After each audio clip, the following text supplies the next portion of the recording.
Hello' everyone সকলোকে good morning. আজিৰ এই ভিডিঅ'টোত আপোনালোকক জনাম environment forest and climate change ডিপাৰ্টমেণ্টৰ এপইণ্টমেণ্ট লেটাৰ ক'ত ডিষ্ট্ৰিবিউট কৰা হ'ব। যিহেতু মই ইৰিগেশ্যন ডিপাৰ্টমেণ্টৰ বিষয়ে কালি ক'লোঁ আৰু আজি এইখন ন'টিচ পাব্লিছ হৈছে সেই environment forest and climate change ডিপাৰ্টমেণ্টৰ ফালৰ পৰা 2 তাৰিখ 1 মাহ 2026ত। আৰু ইয়াত কোৱা হৈছে প্ৰথমতে আপোনালোকে ন'টিচখিনি চাব। আৰু এটা প্ৰশ্ন আছিল আপোনালোকৰ এডিআৰই এপইণ্টমেণ্ট লেটাৰ ডিষ্ট্ৰিবিউশ্যনৰ ভেনুটো চেঞ্জ হৈছে নেকি। মই সকলোখিনি আপোনালোকক ইয়াতে জনাম। ভিডিঅ'টো লাষ্টলৈকে চাই থাকিব। ইয়াত প্ৰথমতে চাওক সেইখিনি ন'টিচ। ইয়াত কোৱা হৈছে যে this is for kind information of all concerned that with the announcement of the result of the recruitment examination for grade 3 and grade 4 was conducted by Assam Direct Recruitment Examination. The appointment letters for the successful candidates of Environment, Forest and Climate Change Department shall be distributed as per the schedule below.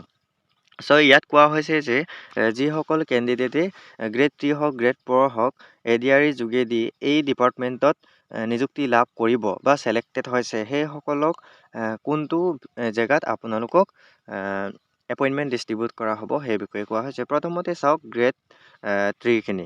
Grade 3খিনি আপোনালোকে ইয়াত দেখা পাইছে যে ভেনুটো দিয়া আছে Arjun Bhogeswar Barua sports complex সৰুসজাই গুৱাহাটী। যিহেতু CMAও কৈছিলে সৰুসজাই ষ্টেডিয়ামত আপোনালোকক এপইণ্টমেণ্ট লেটাৰ ডিষ্ট্ৰিবিউট কৰা হ'ব। ডেটটোতো ইয়াত ছেম আছে, ৰিপৰ্টিং টাইমটো 9:30 দিয়া আছে।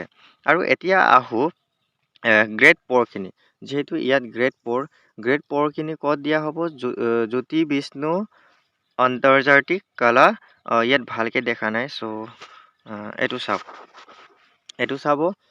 গ্ৰেড 4খিনি ক'ত দিয়া আছে, গ্ৰেড 4খিনি আপোনালোকক জ্যোতি বিষ্ণু আন্তৰ্জাতিক কলা মন্দিৰ খানাপাৰা গুৱাহাটী 9 তাৰিখে দিয়া হ'ব। ডেটটো ছেম আছে, কিন্তু আপোনালোকৰ স্থানটো ভেনুটো ক'ত হৈছে, জ্যোতি বিষ্ণু আন্তৰ্জাতিক কলা মন্দিৰ খানাপাৰা গুৱাহাটীত দিয়া হ'ব। আপোনালোকে ইয়াৰ পৰা গম পাইছে যে নিশ্চয় কিছুমান ডিপাৰ্টমেণ্টৰ ফালৰ পৰা প্ৰকাশ পোৱা ন'টিচখনত স্পষ্টভাৱে কোৱা হৈছে যে এডিআৰই নিযুক্তিৰ ভেনুটো চেঞ্জ হৈছে। এতিয়া কেণ্ডিডেটছবোৰৰ মাজত খেলি মেলি হৈছেনে, কোনটো জেগাত মই যাম, CMৰ মতে সৰুসজাই ষ্টেডিয়াম, মোৰ ডিপাৰ্টমেণ্টৰ মতে আমুকত।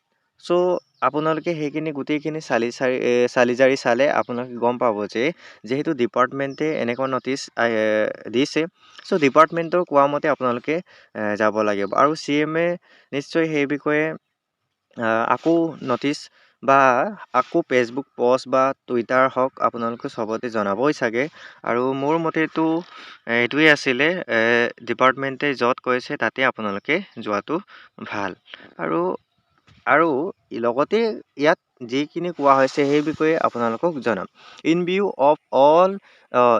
view of the above, all the successful candidates are requested to be present at the respective venue positively by 9:30 AM as per the date mentioned along with one of their respective family members to receive the appointment letter issued by Environment, Forest and Climate Change Department. ইয়াত কোৱা হৈছে যে সকলো selected কেণ্ডিডেটবোৰক সেই respective ভেনুটোত, মানে যি venue সিহঁতে দিয়া আছে সেই ভেনুটোত আপোনালোকক 9:30 AM আপোনালোকক উপস্থিত থাকিবলৈ কোৱা হৈছে। আৰু লগতে আপোনালোকক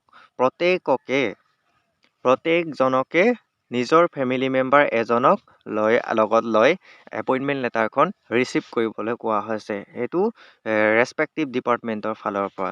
এতিয়া প্ৰশ্নটো হৈছে আপোনালোকৰ গাৰ্জিয়ান বা লগত ফেমিলি মেম্বাৰ যোৱাটো বাধ্যতামূলক হ'ল নেকি? হয়, নিশ্চয়। যোৱাকালিও ইৰিগেশ্যন ডিপাৰ্টমেণ্টত মাষ্ট বি কোৱা আছিলে, মাষ্ট বি ইচ কেণ্ডিডেট নিজৰ গাৰ্ডিয়ানক লগত লৈ আনিবলৈ কিন্তু এজনেই এলাউ কৰে।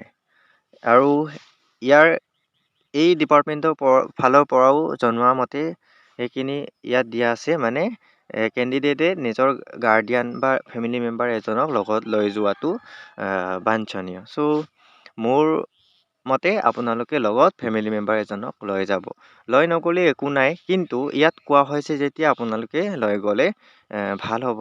আৰু সেইখিনি আছিলে আজিৰ ন'টিছখিনি। চ' আপোনালোকে এতিয়া গম পালেই চাগে, মানে ADRE এপইণ্টমেণ্ট লেটাৰ ডিষ্ট্ৰিবিউশ্যনৰ যিখিনি ভেনু আছিলে এইটো চেঞ্জ হ'লনে নহয়। চ' মোৰ এতিয়া উত্তৰ হ'ব আপোনালোকৰ চেঞ্জ হৈছে, কিন্তু সকলোৰে চেঞ্জ হোৱা নাই। কিছুমান ডিপাৰ্টমেণ্টে চেঞ্জ কৰি দিছে।